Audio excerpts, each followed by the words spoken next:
All right, everyone, welcome. Massive turnout today. This is the fourth class of Me Premier Bitcoin San Antonio, and we will be going over chapters 7 and 8 today of the PDF.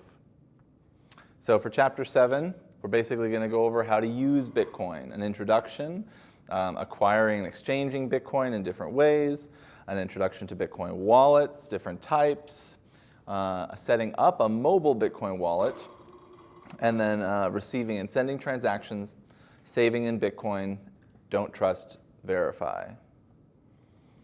Quote, why would anyone trust nerd money versus central bank money? Nerds brought you the internet. Banks brought you the Great Depression. End quote, Andreas M. Antonopoulos. Now that we have a better understanding of what Bitcoin is and its purpose, it's time to learn how to use it practically. In this chapter, we'll guide you through the process of acquiring Bitcoins step by step, explore the various types of wallets available, help you set up your own Bitcoin wallet, and even practice sending and tracking a Bitcoin transaction on the network. It's time to turn your understanding into action. There are many ways to acquire Bitcoin. For example, you can get paid in Bitcoins in exchange for your work and pay for other people's products and services with Bitcoins. More on that in chapter 8. You can mine Bitcoin. More on that in chapter 9. You can exchange your fiat currency for Bitcoin or exchange your Bitcoin for fiat currency in person. You can exchange your fiat currency for Bitcoins or exchange your Bitcoins for fiat currency online. Below, we'll explore exchanging fiat currency for Bitcoins and vice versa, both through in-person transactions and online methods, as they are the most common options. The first option is peer-to-peer in person.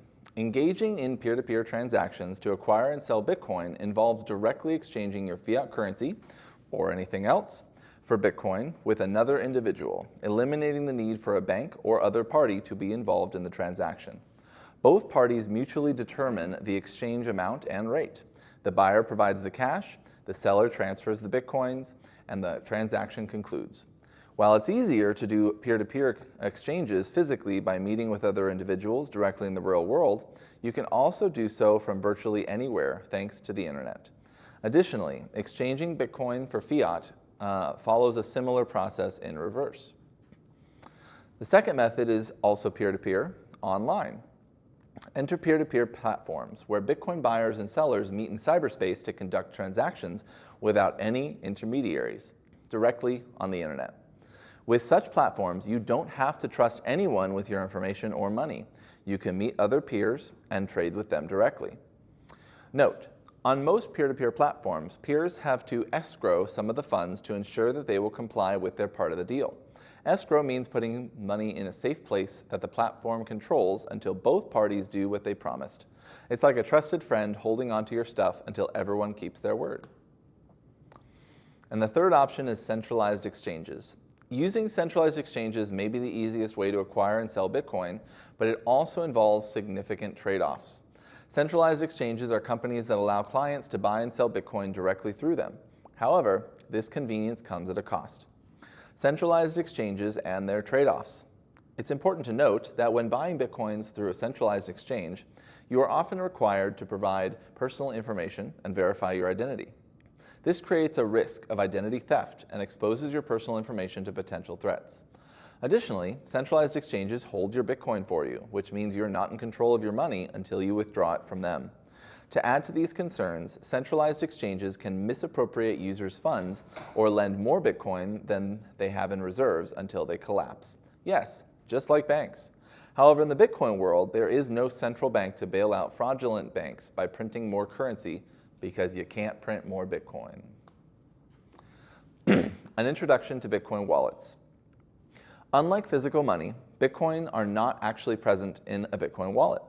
Instead, they live on the distributed ledger that the Bitcoin network constantly verifies and secures. So how can you own Bitcoins? You have ownership of your Bitcoins only when you own the private keys, allowing you to sign transactions and transfer ownership of your Bitcoin to someone else. This is the act of sending Bitcoins. With that in mind, let's take a look at two concepts we describe when using the term wallet. a master private key, like a password, from which you can generate public keys that you can share with others to receive and send Bitcoins. The mobile or desktop interface from which you can interact with the Bitcoin network to retrieve your Bitcoin balance, send and receive transactions, and broadcast them to the network. Different types of wallets, along with their benefits and trade-offs, will be described in the next section. Before detailing the different types of Bitcoin wallets and their characteristics, let's make an important distinction between self-custodial and custodial wallets, as shown in the table below. You can see the benefits and risks of using each wallet type and who controls the Bitcoin in each case. Self-custodial means the user holds the private keys, which means they are in true possession of their Bitcoin, while in the second type, a third party holds their Bitcoin. So, first, self-custodial wallets. The user controls the Bitcoin, complete control over funds and transaction, no approval process or accounting fees, no corporate or government control, and you're protected against arbitrary confiscation, like keeping money at home. The risks are there is no recovery if you lose your recovery phrase. Less customer support and full responsibility falls on the user. On the other hand, custodial wallets are handled by third-party providers. That is who controls the Bitcoin. It's easy to recover if access is lost, and it's easy with customer support. However, funds are always connected to the internet, so more vulnerable to hacking and breaches, and custodians control and can freeze your accounts, sometimes arbitrarily with no recourse. In a self-custodial wallet, also known as non-custodial wallet, you are the only one with the keys to the wallet, and you have full control over what goes in and out. On the other hand, in a custodial wallet, someone else holds the private key, giving them full access to move any Bitcoin that wallet controls on your behalf. Think of self-custody as like being your own bank. Transactions are not subject to the control or authority of any government or company, but it also means you bear personal full responsibility for keeping your Bitcoins secure. Self-custody ensures that third parties cannot confiscate your Bitcoin without your consent or cooperation. Self-custody gives peace of mind in times of uncertainty, knowing your Bitcoins are secure. It's important to choose the right type of wallet for each individual's needs. Sometimes people find it hard to distinguish whether they are installing a self-custodial or a custodial wallet. This table shows the differences with the installation process. With self-custodial wallets, when you choose a wallet, you choose a self-custodial wallet provider, similar to when you're in a custodial wallet, you choose a custodial wallet provider. With both wallets, you follow the wallet provider's instructions. However, with self-custodial wallets, what you do is you generate a recovery phrase and at least one private key from that. With a custodial wallet, just like any other thing, you create an account with them. To secure it, a custodial wallet, you don't have to do anything. Just your username and password, they hold the private keys. Self-custodial, you store the recovery phrase in a secure location. And to start using the wallet, the process is the same. You just start using it to send and receive. Not your keys, not your coins. This is a popular saying among Bitcoin holders. It refers to the idea that if you don't have direct control over the private keys associated with your Bitcoin wallet, you don't have true ownership of the coins. Whoever accesses your private keys will gain ownership of your Bitcoins. This is why it is of the utmost importance to protect them by keeping them away from prying eyes. We'll see a few ways you can do that later in the book. For what follows, we'll be talking about self-custodial wallets only, where the user owns their keys and has complete control over their Bitcoins. Don't worry if it seems complicated or you don't understand everything. This is a journey, and you will understand more as you start using Bitcoin more. Depending on where your private key is created and stored, we commonly use different names to describe Bitcoin wallets. If the keys are stored on your smartphone, we call it a mobile wallet. If they're stored securely on a dedicated device, we call it a hardware wallet. If the key is only stored on paper, then it is called a paper wallet. The different names we give to Bitcoin wallets depending on their structure are shown in the table on the right. I'll leave it up for another few seconds. I guess, yeah, I mean, I was going to say just to break it down, like what kind of wallets they are. Like the desktop wallet, that's going to be like for your big amounts, that's like a safe at home. With the hardware key. With the hardware wallet. Yeah. Desktop hardware wallet, those are big amounts. Your paper wallet, that's for like your doomer situations. If you don't trust the internet, you pull Bitcoin off and put it on the paper wallet. And just have nothing connected to the wallet other than that paper key. And then the online and mobile wallets, y'all gotta think about it like, well, those are called hot wallets. So the way I think of it is if you have your hardware wallet, that's your vault. It's your bank account. You only go into it in secure situations, and you transfer small amounts from and to your bank account. That's what your mobile wallet would be, like just having a bank account that you can send to and from smaller amounts of money. An online wallet, I would just consider like very, very like $100 at most. Play with it. Never put substantial amounts in an online wallet.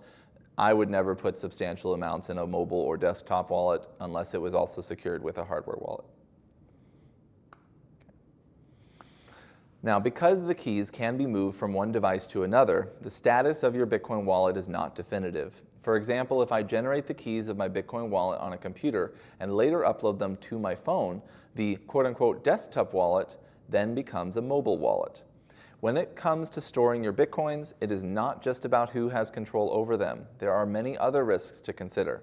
That's why it's important to find a storage solution that is both secure and convenient. When you analyze the trade-offs of the various types of wallets, you will learn there is no ideal wallet to satisfy all needs. Now, before I continue, does anybody have any questions? I heard that you could put a passphrase, so after your 12 words or your 24, you can add an extra passphrase? Correct. Like an extra layer of protection? Yes. So if you're going to be securing significant amounts of funds, using a passphrase is advisable. It's basically, you have to have all the words to access your wallet. In order, the exact words in the exact order. If you have 24 words, that's a base wallet, or 12 words, that's a base wallet. And you can write those words down, but if somebody locates those words and accesses the wallet through them, you could lose your funds instantly. Now, if you also secure those 12 words or 24 words with an additional passphrase, which is known as the 25th word, that is basically an extra layer of protection. But it's also an extra layer of risk, because just like losing those 12 words means you can't access the Bitcoin, if you lose that one word, but you have the others, you've still lost the Bitcoin. So you have to maintain a record of all of that. But many people will store like the 12 or 24 words on paper or on a stamped plate in secure locations, and they'll just store the passphrase on like a mobile password manager or write that down in a book somewhere. But in different locations that the location of, but if somebody's shuffling through your house in a rush because they're robbing you or something, it's unlikely they'll find both. So it's almost like multi-sig, almost like a self-made multi-sig. Yeah. I've never knew about the 25th word, to be honest. Passphrase. I've heard passphrase, but I've never heard the term 25th word. Yeah. And that's like Tezos, the one with the T, that's the one that made that? Tezos? Te- They're the ones. So, They probably came up with it, but well, Trezor actually created the word system entirely. So, yeah, if I remember, it's BIP 39. I don't quote me, that may be wrong, but BIP, by the way, stands for Bitcoin Improvement Proposal or Protocol. But yeah. Just like the Constitution, how it has amendments. Yes. Bitcoin has. There is an amendment process to upgrade the Bitcoin network. and code is law, so these codes, Nobody can break them. yeah. But everybody has to agree to them. But Right? Yeah. that's the thing, everyone agrees to them, so it's like, and that's what separates this from the Constitution and from money actually, it's because we live in a monopoly world. You can change it whenever you want, like the game. Yeah. This frustrates people because you can't change the rules, no matter how much money you got, even if BlackRock's in it, it's like, You're the richest person or the most techy that's person. why Even- everyone's thinking BlackRock's gonna try and make their own version, because they're used to that system here in the reality. They have control. In the current system, my favorite quote from a Disney movie, which applies here, is from Aladdin, where Aladdin's in the jail with the old man version of Jafar. And Jafar says, "You ever heard of the golden rule? He who has the gold makes the rules." So in the current system, money is power, and the more money you have, the more you can influence the world and change the system to your own benefit. In the Bitcoin system, it doesn't matter how much Bitcoin you own. Unless you're bribing every single node operator to make the change for you, or at least a majority of them, you're not going to make any changes because it's a decentralized, egalitarian global network. You know, if the changes don't benefit the user of that copy of the software, they're not going to want to make that change. Yeah. But yeah, for the passphrases in particular, you can actually share 12 or 24 words between a group of trusted individuals, and each person can have their own passphrase above and beyond that 12 or 24 words, which helps to reduce risk in some ways while introducing it in other ways.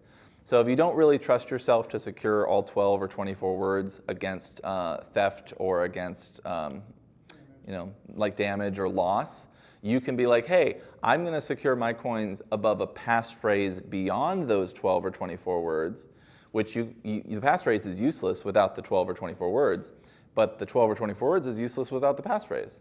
So it's just different ways to secure your coins, depending on your needs. Okay. Anything else? No? Good. With that too, I just always like to add, yeah, it's a high risk, like he's saying, but the reward's a lot higher than your bank. Yeah. Your bank limits out at 250,000. Low risk, you don't get no return each month. This thing will give you, more than 0.02% each month. So it's like high risk, high reward. I've heard it described as you worry a little so you don't have to worry. Like, if you are in control of your funds, you're worried about your own doing, like your own mistakes, but you know that unless you make a mistake, your funds are secure. Versus if you have your money in a bank, like there was a bank that gambled, the CEO of the bank, like some Midwestern bank, small one, the CEO gambled the entire bank funds without authorization, and like he lost his job, got arrested or whatever. But yeah, you want to be in control of your own money. Yeah. When choosing a Bitcoin wallet, there are several things you should consider. Security. Make sure the wallet has strong security measures in place, such as two-factor authentication and secure password policies. Privacy. Consider whether the wallet allows you to remain anonymous or if it requires personal information to set up an account. Ease of use. Choose a wallet that is easy to use and navigate, especially if you are new to Bitcoin. Compatibility. Make sure the wallet is compatible with your device and operating system. Fees.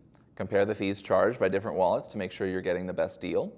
Reputation. Research the reputation of the wallet and its team to make sure it is trustworthy. And control. Some wallets give you more control over your private keys, which can be a security advantage. Consider whether you want a wallet that gives you full control or one that is more user-friendly but may have less control. Open source versus closed source. Another important factor to keep in mind when choosing a Bitcoin wallet is knowing if the application or software is open source.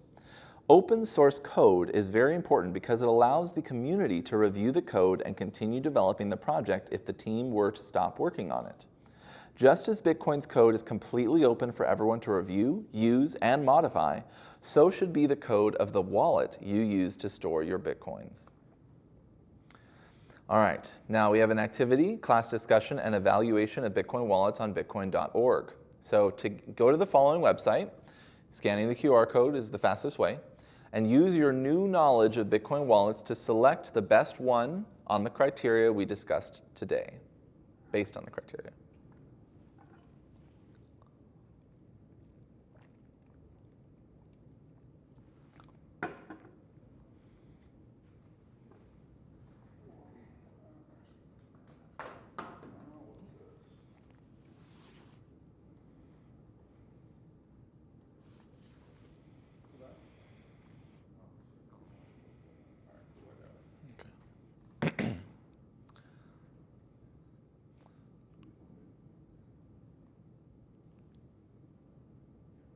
So let me know when everyone has a wallet that they've chosen.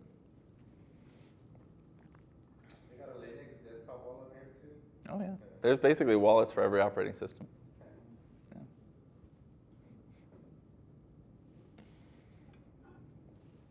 You got a wallet? Mm. that I have, but it's at home, so would that, So that's a hardware wallet. Right now we're doing the mobile wallets so it doesn't really matter what device you're using for the playing around with the wallet, how it works. We're not depositing any substantial amounts of Bitcoin into these. So, yeah.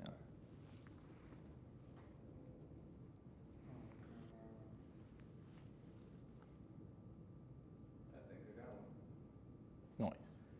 So question, so since Bitcoin is, you were saying like, it's anonymous, but it's also pseudonymous, right? Mm-hmm.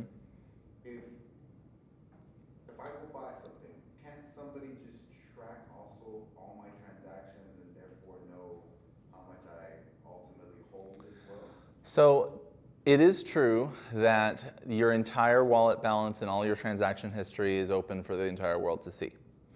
What makes it pseudonymous is that your identity does not necessarily have to be connected to that wallet. So, for instance, if you open a wallet without a third party and you pay someone peer-to-peer for Bitcoin and they transfer it to that wallet, nobody knows that you are in control of those Bitcoin, and you can send them to someone else without anybody realizing that you're the one doing it. They'll know that wallet did it, but they won't know that you did it. Just letters and numbers, whatever, right? Exactly. With that, I was seeing that people like, there's things like mixers, so you can send your Bitcoin and it mixes it with other people's Bitcoin and it kind of spits it out as opposed to be this scramble. So from my limited understanding of mixers, you have a group of people that all send Bitcoin to an address, if I remember correctly, and that address then redistributes the Bitcoin as the users decided to different wallets. So it's kind of muddling who owns what. It does enhance privacy, but there are, the central authorities don't like them. They claim that they enhance the ability to do money laundering or hide funds from the government.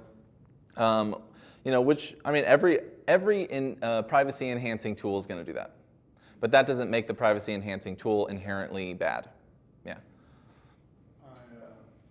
Follow up with that. So when we were learning the other time about Bitcoin being fungible, all those things that make it great, so like a dollar bill, it has like a transaction number, or it has like when people go rob a bank, right, serial numbers. Bitcoin, in essence, does it have something like that, or is it literally like I can change one Bitcoin? Because like to your scenario that you said, like, so I create a wallet and I go and say I have one Bitcoin and you have one Bitcoin, and you don't want to could we trade them? And ultimately it's one Bitcoin, but now I have his wallet. Yeah. Go ahead. No, it doesn't really matter which Bitcoin you have in your wallet. The wallet is the deciding factor. Like the identifier is the wallet itself. The Bitcoin units are just credits or debits to wallets. It's like if I had a ledger and you had your name and I had my name and we were using ledger dollars, I'd be like, okay, deduct from my wallet, add to your wallet. The units themselves have no individual markers at all. It's just the credit and debiting of the wallets that matters. And Yeah. well, the units, I wouldn't say they don't have markers, because you can see like the block height and everything. They do have data on them, and then The units do have different dates of creation and different histories and. it does have, but nothing like what you're just when it was mined basically. Yeah. That's about it. Other than that, the data, it only has like someone's identity on it if you went and bought it from Coinbase. Right. Because you signed up. To say whatever the rules, know your The KYC. Right. Yeah. So my whole thing about it is, I know some people go like real hardcore privacy, but it's like if you're not breaking any rules, it's like they can't do nothing. Like If you're not breaking any just rules and they come out with an unjust rule, you can just be like, I'm not going to comply with that unjust rule. Like they can't do anything. They could raid your house, but that's very complicated and very expensive. Yeah. It enables just resistance to unjust rulers, or It's another tactic just for people to not hold on to their own life. Yeah. Scary. All right, everyone. Yes. Is it useful or not? Does it matter to be able to transact with legacy addresses? I like it because you can, if someone hasn't updated their software, and then like even if you have an old wallet and you want to update it to the new one, you can use old. Okay. I do old. I like old. I don't know what you think. I mean, the newer addresses offer like newer features, better privacy, better efficiency when doing transactions, so it doesn't cost as much space on the blockchain and thus as much transaction fees to transact. But the wallet software has to update to recognize that new type of wallet address. So, I mean, backwards compatibility is pretty fundamental to using it. Yeah, that's like it's a good thing to have. Yeah. Okay. It's like gold. Like it's a good way to think about like gold. How I can go bury it in my backyard right now, and somebody can come pick it up 10 years later. Same thing with Bitcoin. It's the same.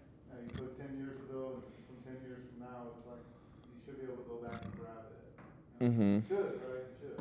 Yeah. Oop.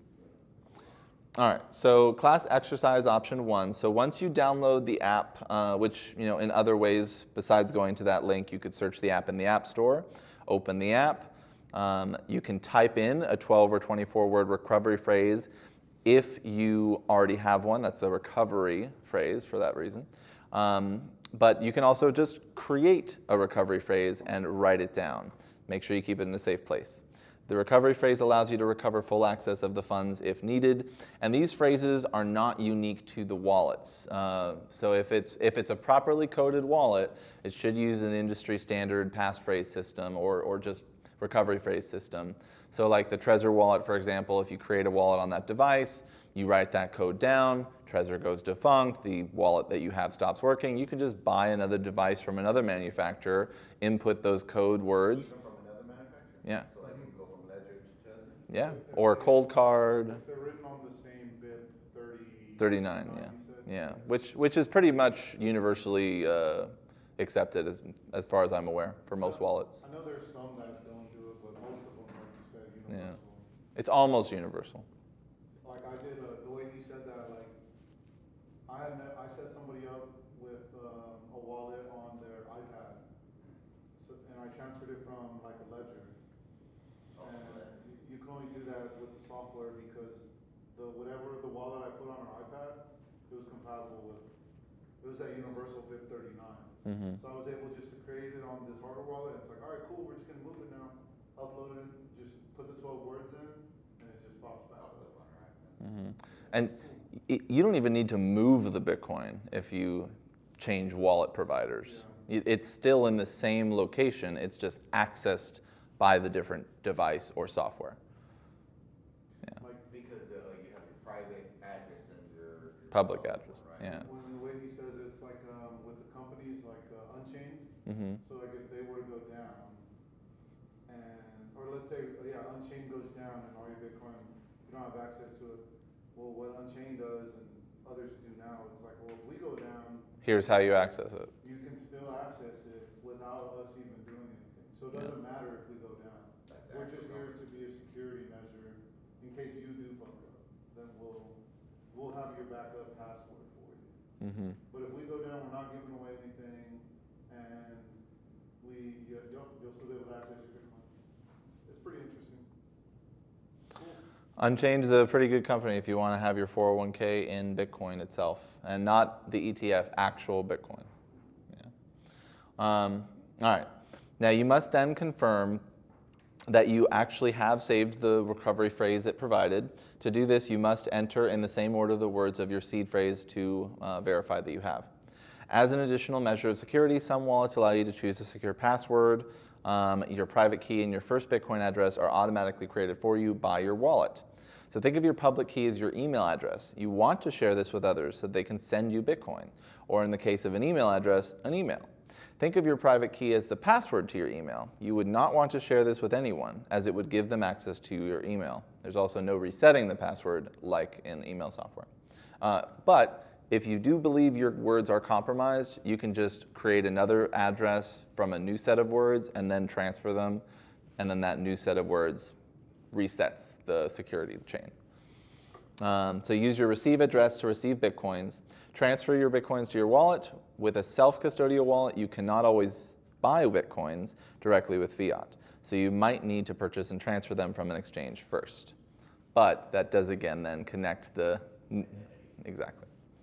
All right, so now that we have a better understanding of Bitcoin wallets and the differences between them, we'll see how to use one in practice. For this example, we'll create a mobile wallet directly on our smartphone. If students do not have a cell phone, which is not the case here, so I'll skip that. All right, class exercise 2, option 2, restore a wallet, time limited. So download a Bitcoin wallet, add some Satoshis for each student. We're not going to do this, but give each student a sheet with a seed phrase to retrieve a wallet in this scenario. So essentially, if we had prepared ahead of time like pre-created wallets with like 100th of a Bitcoin or 1,000th, well, not 100th, like 10,000th of a Bitcoin, $1,000.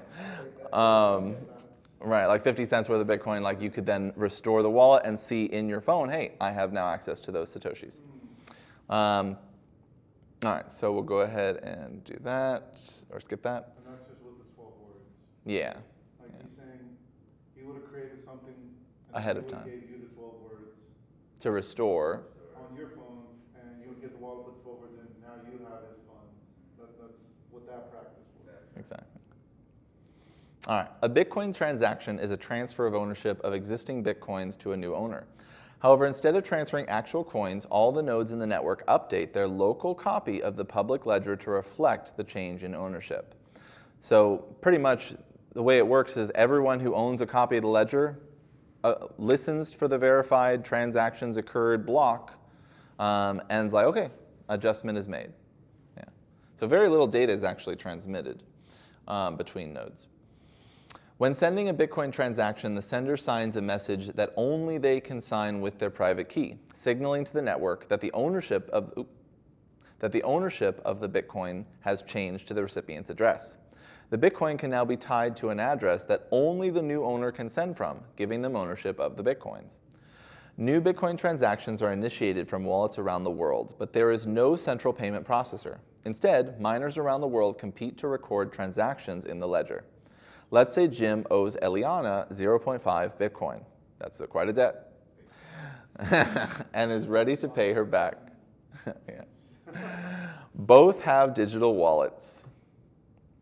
Eliana shares her receiving address with Jim. Jim uses his wallet software to create the transaction, which includes Eliana's address, the amount to be transferred, and a fee for the miner.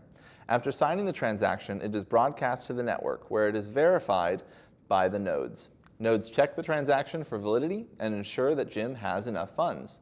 If he doesn't, they reject the transaction immediately. Once the transaction is verified, miners add it to the blockchain, and the funds are transferred to Eliana's address. Eliana can then use her private key to access the new funds in her wallet. It's important to note that once the transaction is complete, it cannot be reversed, except if Eliana decides to send it back. All right, how a Bitcoin transaction works, graphic. Someone requests a transaction be sent from their wallet to someone else. That transaction is broadcasted to the peer-to-peer computers known as nodes. The miners verify the transaction. The transactions combine to form a data block. The new block, when successfully found by a miner, is added to the existing blockchain, and the transaction is complete. To receive Bitcoins, you will need to provide the sender with your Bitcoin wallet address. This is a unique string of letters and numbers that represents your wallet and is used to identify it on the Bitcoin network. You can find your wallet address by logging into your Bitcoin wallet and looking for an option to receive or deposit Bitcoin. You can then share your Bitcoin address with the sender in one of several ways. Copy and paste the address. You can copy the address by highlighting it and pressing copy on your keyboard, then paste it into an email or message to the sender. Share a link to your Bitcoin wallet. Some Bitcoin wallets allow you to create a link to your wallet that you can share with the sender. They can then click on the link to access your wallet and send the Bitcoin. Share a QR code. If the sender has a smartphone with a Bitcoin wallet app, they can simply scan the QR code to get your Bitcoin address. Once the sender has the address, they can send you Bitcoins by entering it and the amount they want to send you and initiate the transaction. The Bitcoins then, the maid. The Bitcoins will then be sent to your wallet and will be visible once the transaction is confirmed on the Bitcoin network. This usually takes a few minutes. Next, we will take a look at sending Bitcoin transactions. So to send Bitcoin transactions, you will need a few things: a Bitcoin wallet, the recipient's address, and the amount of Bitcoins you want to send. Open the wallet, an SMS code will be sent to your phone number, depending on the wallet, and you will need to enter it in the dialog box. Alternatively, if you have enabled Google two-factor authorization, you'll need to enter the 6-digit code from the Authenticator app. Navigate to the send or withdraw feature and copy the recipient's address. Enter the recipient's Bitcoin address by pasting it in the to field. Enter the number of Bitcoins you want to send in the amount field. Double check the address and the amount to be sent. Before clicking confirm and send, we recommend you double check the details one more time to ensure you're sending the correct amount to the correct address.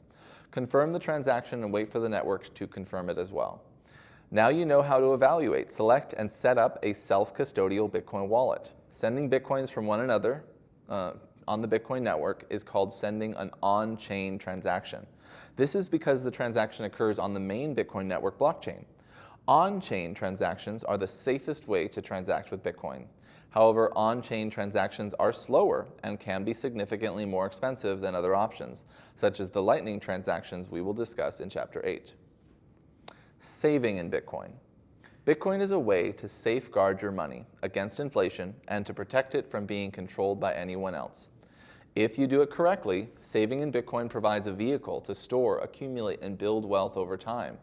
As you understand by now, the type of money you choose to save in is one of the most important decisions you can make. Choosing wisely allows you to build a better future for yourself and your family. Peace of mind.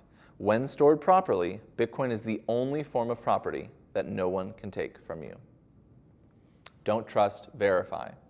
Whatever you do in Bitcoin, remember this: don't trust, verify. There are no leaders in Bitcoin. You should never blindly follow someone's claims. Rather, you should always question what you're being told and verify it for yourself. By following this mantra, you'll protect yourself from losing your Bitcoin. This goes for claims such as the next Bitcoin, just as it does for investment opportunities or promises of quick and easy profits. In summary, Chapter 7 has given you the important skills to use Bitcoin in your everyday life. You have learned how to get and exchange Bitcoin in different ways and how to keep it safe using various wallets. By setting up your mobile Bitcoin wallet and making transactions with others, you now have hands-on experience to confidently use Bitcoin day to day. By understanding Bitcoin as a way to save money and following the idea of don't trust, verify, you're now in control of your money. In the upcoming chapter, we will explore the Lightning Network. We will look at how this innovative technology is changing the way people worldwide access and use money, from everyday transactions to more advanced applications.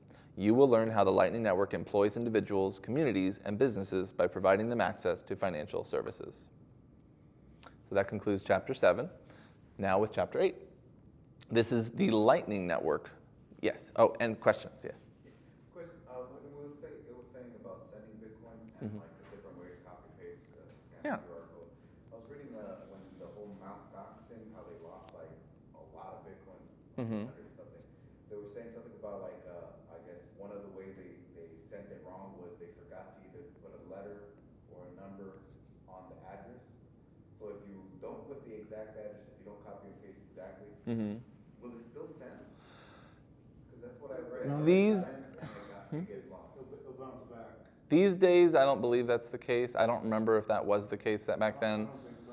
It's always been like that. If you put in a non-valid Bitcoin address, it'll bounce back after it's left in the mempool for so long. Yeah, it's like this is an unsendable, basically. It's like, this isn't on my blockchain. Like this isn't a transaction. Yeah, it doesn't make sense to me. Like why are we gonna? So it should come back to It does come back to you. Yeah. The empty Gox situation was like like their system was hacked. Like that somebody gained control of something like that, and was able to transfer themselves out a significant amount of Bitcoin, which caused the chain to collapse, or the company to collapse. Yeah. But then, so if it's all traceable, where the fuck did the Bitcoin go? How have people now found it? So like the chain analytics, I hear a bunch of that's BS. How you can pinpoint someone you're spending, because it takes. I've heard from a top developer in Bitcoin. It takes hundreds of people to track down one address. And this guy was like, there's millions of people doing that. Because you have to be doing something so bad, like for them to want to catch yeah. But he was like, it's just so much manpower to be able to track someone. Yeah. Like how he was saying, you can see that a phone did that or a computer, but you do not know whose phone or computer that is. Like it could be tied to Susie and she could have done it, but then It'll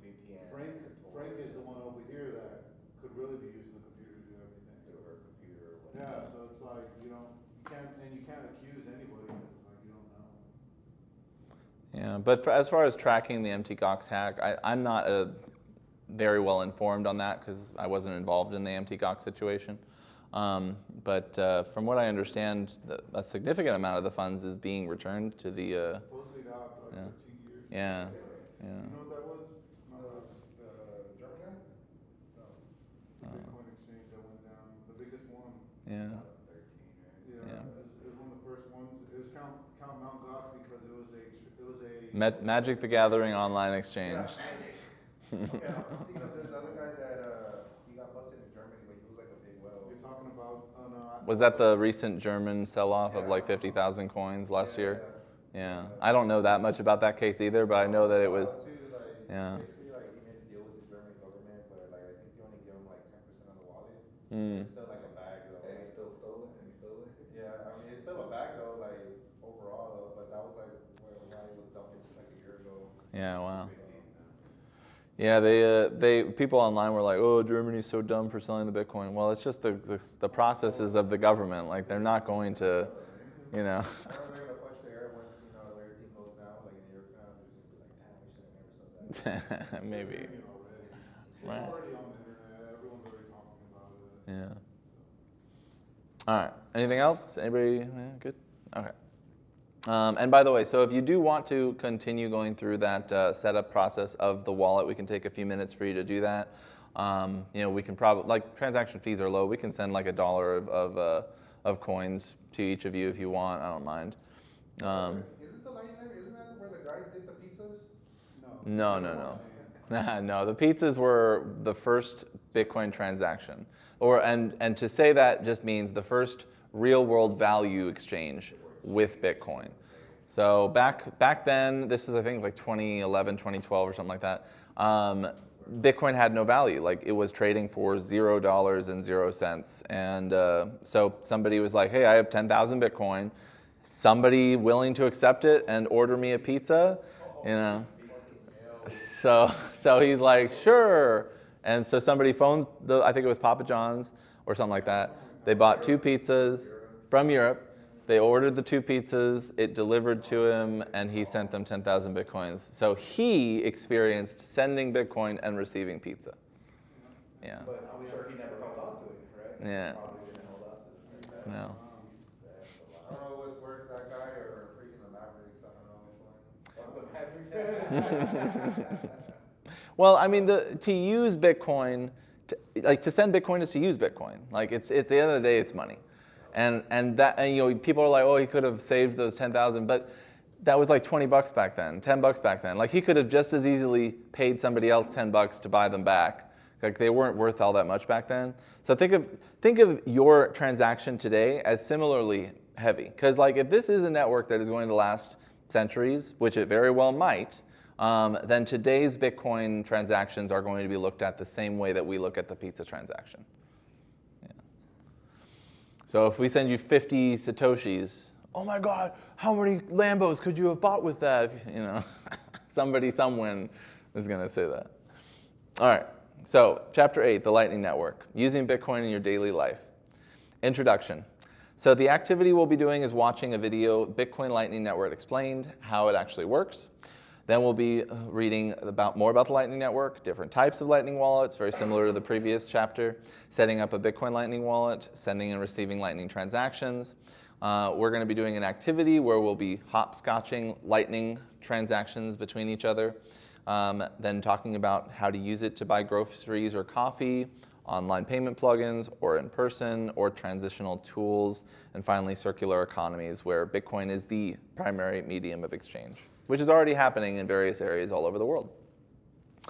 All right, so quote, "We're building the Visa network for Bitcoin, but what I think is powerful is unlike Visa, anyone can build on top of it." End quote, Elizabeth Stark. Technologies typically grow and expand in layers, like a stack. Think of your favorite website, email, or social media. They were built on top of the Internet Protocol, which was built on top of the computer protocol, which were built on top of electricity, and so on. These technologies started out with a very simple design and continued to improve over time. Bitcoin's no exception. As Andreas Antonopoulos famously put, Bitcoin is the Internet of Money. It is the base layer of sound digital money, providing a solid foundation upon which new technology will be built. One of these layers is called the Lightning Network. This is like a super fast highway for Bitcoin, helping people send and receive Bitcoins quickly and with very low fees. It allows users to make instant, small transactions on top of the regular Bitcoin network. This makes buying a coffee or paying a friend simple and fast. Remember, a Satoshi is like the smallest coin of Bitcoin. Just like a dollar can be broken into cents, one Bitcoin can be split into smaller units called Satoshis. One Bitcoin equals 100 million Satoshis, making those the tiniest bits of value in the Bitcoin ecosystem currently. In this chapter, when we talk about sending Bitcoins through the Lightning Network, we call it sending sats, which are just smaller parts of a Bitcoin. All right, does anybody have any questions from that very complicated video? Yes. No. Yeah, so I'm not an expert on the Lightning Network so much as I know a lot about the Bitcoin Core network. The Lightning Network is still a relatively new network, only been around for like 6 years or so compared to the 16 years of the base layer. But what I take away from that is that it is a system that is similar to bar tabs that we just agree to send to each other through each other like a chain, but not the blockchain. So it's more complicated because we're not requiring the entire world to update their records. So don't store significant sums of money in Lightning channels. It's just like a wallet. You know, you wouldn't put $10,000 in your spending wallet to take around town with you. So don't put $10,000 worth of Bitcoin in a Lightning wallet. You know, it's petty cash, pretty much. All right, so as we've just seen, the Lightning Network serves as a payment system, facilitating quick and cost-effective transactions with Bitcoin. It operates by establishing a shared wallet where both parties hold some Bitcoin. They can conduct numerous transactions with each other without the need to record each one on the main ledger. The final balance is then recorded on the ledger once the transactions are complete. The Lightning Network is a payment system that allows users to send and receive payments quickly and inexpensively using Bitcoin. It works by setting up a shared wallet where both people store their Bitcoins and then make unlimited transactions with each other without touching the main blockchain. When they're done, the final balance is recorded on the main blockchain. It's pretty much just a scaling solution. Picture a day spent doing some work in a cafe. Anticipating a full day's stay, you open a tab and prepay some money instead of paying each time you order something. When you're ready to leave at the end of the day, you and the owner review the tab to settle the final bill. If you paid more money up front than the total amount of your final bill, you will receive back whatever amount you didn't spend. Now envision thousands of people doing the same thing simultaneously and allowing other people to use their tabs to connect with yet more people. That's the Lightning Network. With Lightning, you can make payments to anyone on the network, not just the person you share a direct tab with. Your payment can navigate through the network until it reaches its destination, even if you don't have an open channel with the recipient. Let's take a look at the difference between on-chain transactions, the type we discussed in Chapter 7, and off-chain transactions via the Lightning Network. On-chain transactions are transactions that happen directly on the Bitcoin blockchain. They take about 10 minutes to confirm, and the fees depend on the size of the transaction in bytes. They are more secure but slower. Now, off-chain transactions via the Lightning Network happen on a separate network built on top of the Bitcoin blockchain. These are settled faster and with lower fees.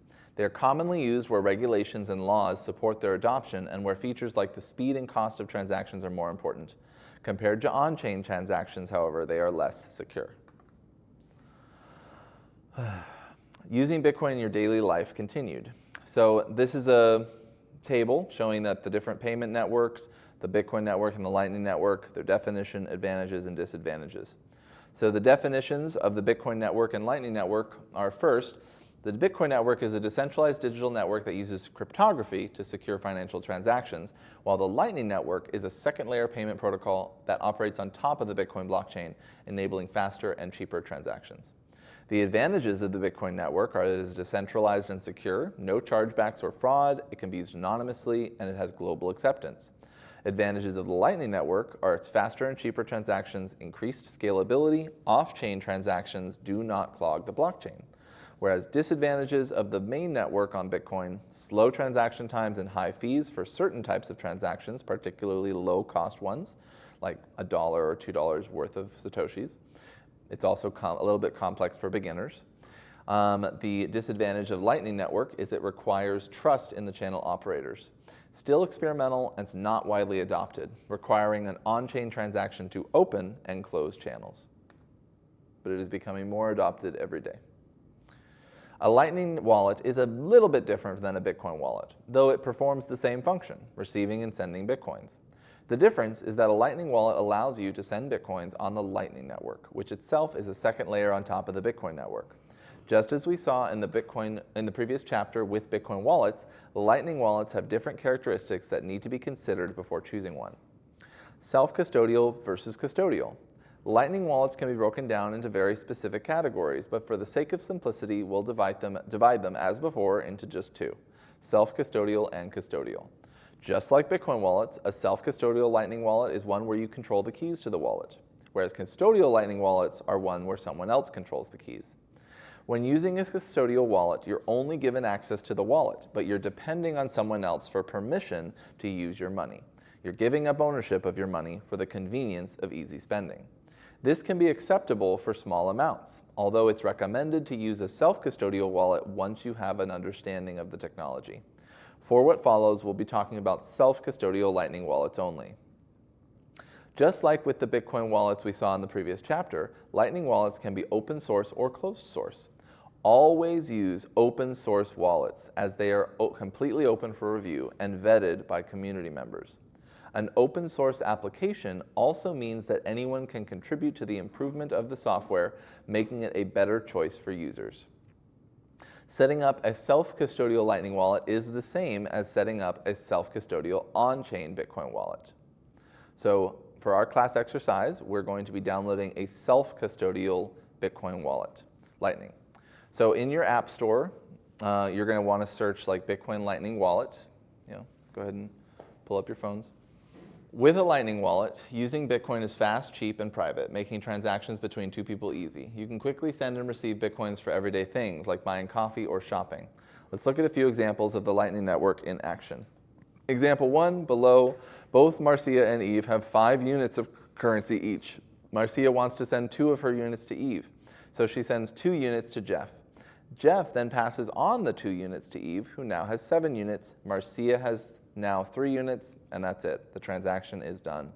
The key point here is that Marcia and Eve don't have to go through a bank or other intermediary to make the transaction happen. Jeff acts as an intermediary or a trusted third party in this scenario. Where Marcia and Eve do not trust each other directly, Jeff receives the 2 units from Marcia and then passes it on to Eve, thus completing the transaction. By using Jeff as an intermediary, Marcia and Eve can complete the transaction without the need for a bank or other centralized institution, which can make the transaction faster, cheaper, and more secure. Jeff is a key element in this peer-to-peer transaction process. As a node operator in the Lightning Network transaction, Jeff benefits in several ways. First, Jeff earns a small fee for each transaction that passes through his node. This compensates him for the time and effort he puts into maintaining and running his node. 2, network participation. By running a Lightning node, Jeff is participating in the network and helping to increase its decentralization, security, and stability. This can increase Jeff's reputation and credibility as a reliable node operator, making him a more attractive intermediary for future transactions.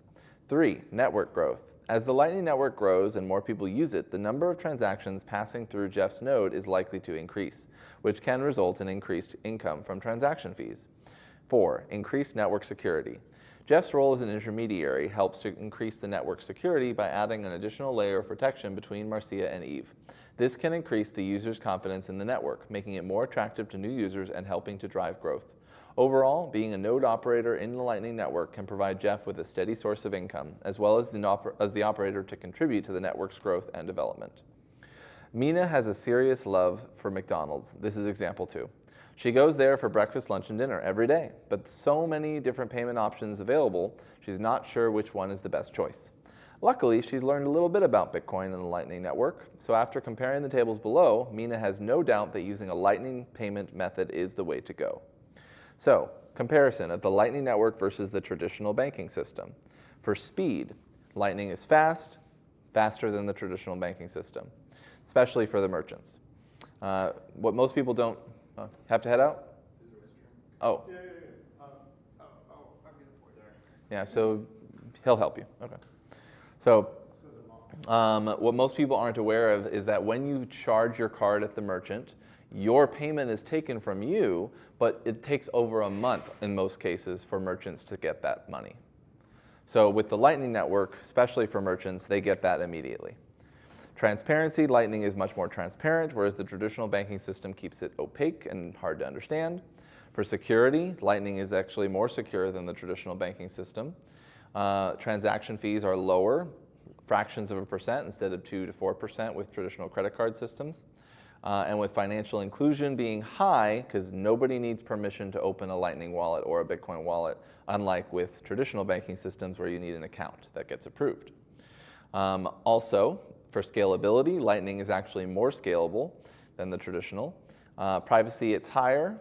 Less information about what's being done is transferred, and less people see it. It's more interoperable. It's legal compliance, well, it's more moderate because it is an open source system, so can get kind of foggy there. Banks are more legally compliant, but for cost effectiveness, the Lightning Network is definitely much, much better. So the Visa network, to compare with Bitcoin and the Lightning Network, on average, Visa transacts about 1,700 per second, with a capacity of 65,000 transactions per second. The Bitcoin on-chain network can transfer about 7 transactions per second, whereas the Lightning Network has a theoretical upper limit of millions of transactions per second. Mina is also a fan of fast, secure, and cost-effective transactions. She decided to use Lightning for her purchases at McDonald's. With Lightning, she can enjoy her meals even more, knowing that her payments are processed instantly, securely, and with low fees. Plus, since the Lightning Network provides financial inclusion, Mina can now pay for her meals even if she is in a remote area of El Salvador. To get started with Lightning, Mina first downloads a Lightning wallet on her phone. She then funds her wallet by sending some Bitcoins from her regular Bitcoin wallet to her Lightning wallet. This process is called funding a wallet or funding a payment channel. Mina can fund her wallet with any amount of Bitcoin she's comfortable with, but it's important to note that the amount of Bitcoin she locks in her Lightning wallet cannot be used in her on-chain transactions, unless she closes the channel. All right, so Olive Garden, this is just a map of hypothetical sending between people, sending between companies and people. Once her Lightning wallet is funded, she can use it to make payments to McDonald's. McDonald's has a Lightning node, so Mina can open a payment channel with them by sending some of her Bitcoins from her Lightning wallet to a specific address provided by McDonald's. This moves her Bitcoins from the Bitcoin blockchain to an off-chain transaction on the Lightning Network. With the payment channel open, Mina can now make purchases at McDonald's without having to open a new channel or pay high fees each time. The channel stays open as long as both Mina and McDonald's want to use it. For example, if Mina buys a hamburger for 0.0005 Bitcoin, the channel tracks that Mina now has 0.9995 Bitcoin. And if she buys a milkshake for 0.003 Bitcoin the next day, the channel tracks that as well. When Mina decides she wants to use her Bitcoin balance for something else, she closes the channel by broadcasting a closing transaction to the Bitcoin blockchain. This is done by initiating a closing transaction in her Lightning wallet, and the transaction contains the final balance of the channel agreed to by both parties. The transaction is then broadcast to the Bitcoin blockchain and confirmed by a miner. Once the transaction is confirmed, the channel is closed, and the remaining Bitcoin in the channel will be returned back to Mina and McDonald's. It's important to note. Oh, it doesn't matter, you can just leave it. Oh, okay. Yeah, you can close it.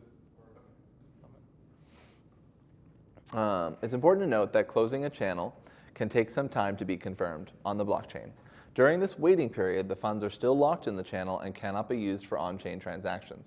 Mina will receive a notification once the closing transaction is confirmed. Now that we have set up our Lightning wallet and read about how to use the Lightning Network to send transactions, we're going to play a game where we send Satoshis, the smallest unit of Bitcoin, to other students in the class over the Lightning Network. So this is more of a race between groups of students. We only have a couple students, so it's not really plausible. But this would be the point where we would actually chain transactions between each other if we wanted to do that, which again, we don't have to if we don't want to. Still good? Okay. All right. Fast. It's very fast. I got my shit hot on Coinbase right now. They have Lightning also now. Yeah, finally. Yeah, they were one of the last companies to integrate Lightning. Coinbase was one of the slowest to integrate. Yeah. Oh yeah, I know what you're talking about. Yeah. I know exactly what you're talking about. Yeah. Yeah, it says instant, you gotta pay like a little fee. So no, so a lot of companies who say instant are like via debit card, but if I don't know if Coinbase. It says Lightning Network. I Oh, know that for okay, yeah. But It's been a little while since I used Coinbase, it's but on Lightning Network because I just cashed out some Nice. funds like the I other had day, sent some, 2 weeks ago. I had sent some, I don't remember, to be honest. Yeah, it's on there. It tells you it'll be like a couple cents. yeah. But it's not instant though, because that shit still takes like Yeah, a day and for it to they- like hit your bank account. And that's Yeah. that's why it's not instant because it's non-custodial. Yeah. So they have. Control everything. Yeah, they're trying to make themselves pay the least amount of fees and Yeah. charge you the least amount. But like, I mean, when I remember sending Lightning from Coinbase and it was instant when I did it. Instant last time I Yeah. sent. I don't think I had a problem. I don't know. We could look at that if you want after class. So have you ever wondered if you could use Bitcoins to buy your daily cup of coffee or stock up on groceries? Turns out you can. There are many options, both online and in person, that let you pay with Bitcoin. We'll explore some of those options and tools that will help you find local stores so you can spend Bitcoin. Even though paying with a credit card or an app can seem easy to understand for the person paying, the processing of the payment is actually very complex and involves many different parties. When you buy things, there are many parties involved, and each party charges a fee. For store owners, these fees can be a lot, more than 3% of the price, which is a big amount for them, and that's not to mention currency exchange fees, mainly applicable internationally. So, how payment processing works. The customer initiates a transfer to the merchant via the gateway and the processor and the card network. So it goes from the customer, the merchant then alerts the payment gateway through their system that they've received a transaction. The processor initiates that and sends it through the Visa card network, contacting the bank. The issuing bank from the customer will then contact the Visa again, going to the merchant's bank, which then finally sends it to the merchant's account. So you can see how many different hops all of these things have to take. Credit card processing fees. When you pay $100, often the issuing bank will take a cut. The Visa network will take a cut. The payment processing equipment provider will take a cut. And then the merchant gets the final tally. With Bitcoin and the Lightning Network, businesses can instead receive payments instantly from all over the world via an open, secure, internet-native, borderless, and censorship-resistant monetary system. Next, we will look at a few ways merchants can easily accept payments in Bitcoin. Payment plugins, e-commerce. BTC Pay Server is an open source payment processor that allows merchants to accept Bitcoin payments with little technical knowledge. It's completely free, does not charge any commission. Online businesses can integrate BTC Pay Server seamlessly by adding the BTC Pay plugin to their website. Because BTC Pay Server is an open source project and not a company, you can contribute to the project once you learn more about it and computer programming. Check it out at btcpayserver.org for more information. In-person, find a merchant in your area. Physical shops can also use BTC Pay Server to accept payments, or they can simply download a Bitcoin wallet and accept Bitcoin payments directly from their phone. To find a merchant that accepts Bitcoin in your area, go to btcmap.org and search for your region. BTCmap.org is an open source map where merchants that accept Bitcoin can list their businesses. It's a powerful tool for people who wish to spend their Bitcoins.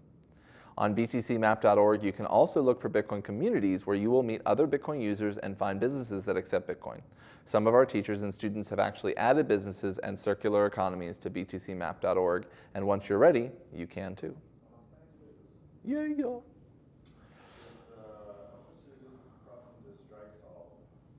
So Strike is a custodial service. You don't custody your own coins. They're holding it on your behalf. But I will say, of all the Lightning wallets, talking with like devs, it's the most put a decent amount on a there, custodial wallet. if you do want to put a decent amount on the Lightning Network, your serious money, you're gonna have it in Strike. Other than that, the way he was telling me is like everything else, it's all play. Yeah. He goes, if I'm gonna be serious though, it's gonna be Strike for sure. And that and Strike does a lot of cool stuff too. Yeah. Like with The bill pay. the bill pay, and there's a feature on there too where if you want to pay someone in Bitcoin, like let's say they're saying, hey, 20% off, you pay me in Bitcoin.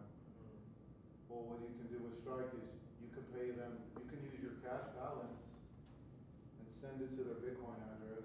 You don't spend Bitcoin, but on the other end they receive Bitcoin. Yeah. And you just use your dollars. Yeah. So Huh? It converts it? It converts it on the payment it transfers dollars on the payment realm before it gets to Jonathan.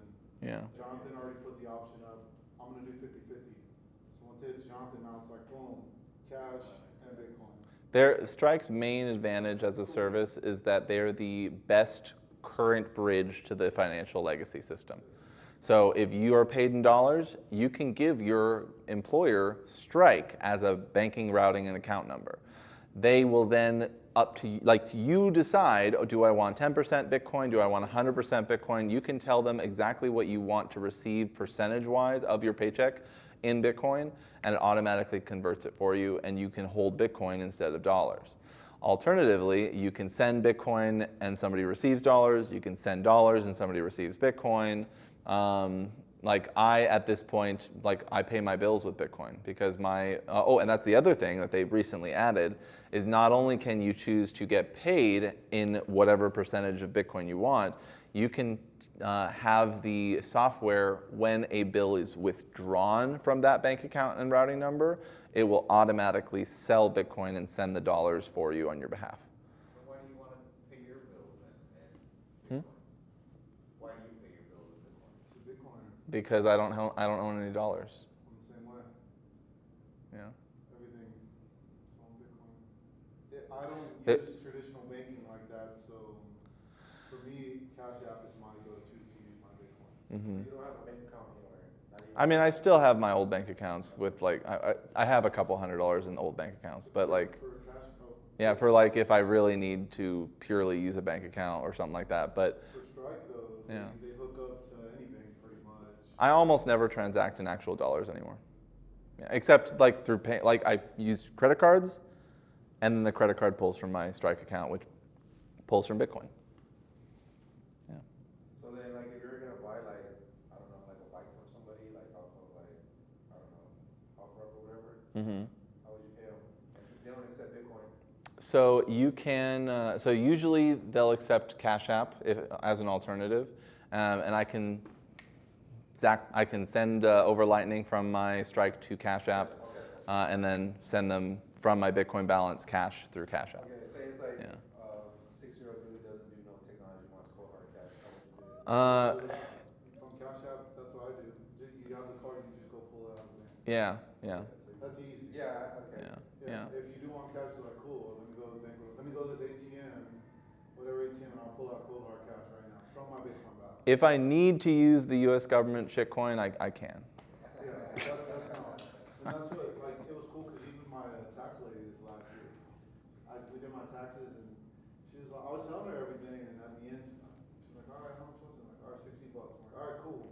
And I looked at my Cash App and I was like, you want to see how I pay you with Bitcoin? And she was like, yeah. Because she took Cash App. So I was like, all right, cool. Here's my Bitcoin balance. I was like, boom. I'm going to sell this much. It's going to be $60 right there. Converts to US dollars. And I was like, all right. I got US dollars. Here you go. Boom. She was like, wow, it's that easy. And I'm like, yeah, that's how you spend it. She's like, you can pull cash out whenever. I'm like, pretty much whenever. It's $1,000 limit per day on Lightning. Mm-hmm. Thing with Bitcoin. Huh? You're the bank. Yeah, you're your own bank, essentially. The limitations come when you want to interact in the dollar system. That's the most slow part of the process. But if the person accepts Bitcoin and you have Bitcoin, it's way faster than the original, than the legacy. Yeah. All right. This is actually, I believe, the second or third to last slide. So let me just finish this. To purchase products or services from businesses that do not yet accept Bitcoin, there is an intermediary tool you can use, gift cards. Some businesses focus on buying and selling gift cards in exchange for Bitcoins. That means you can acquire a gift card from the store you'd like to go to in exchange for Bitcoins and then spend the gift card directly at the store. Plane tickets, hotels, games, SIM cards, you can buy almost anything with Bitcoins and gift cards. Circular economies and Bitcoin as a medium of exchange. The concept of a circular economy comes from the idea of minimizing waste in an economy by reusing and recycling as many products and byproducts as possible. Drawing from this concept, a Bitcoin circular economy is one where the transactions are made in Bitcoins and where the money is in the form of Bitcoin stays and grows within the economy, benefiting its individuals and businesses. The Lightning Network enables Bitcoin circular economies to flourish all around the world thanks to the near instant and low-fee Bitcoin transactions. The first Bitcoin circular economy ever created is located in Arnhem, the Netherlands. It was created way before the Lightning Network existed, but back then, on-chain fees were very, very low. The second one was Bitcoin Beach, located in El Zonte, El Salvador. It leveraged the power of the Lightning Network to provide the community, which was mostly unbanked, with instant digital payments directly with their smartphones. Today, hundreds of circular economies are being created all over the world, powered by Bitcoin, the Lightning Network, and educational resources. That's it.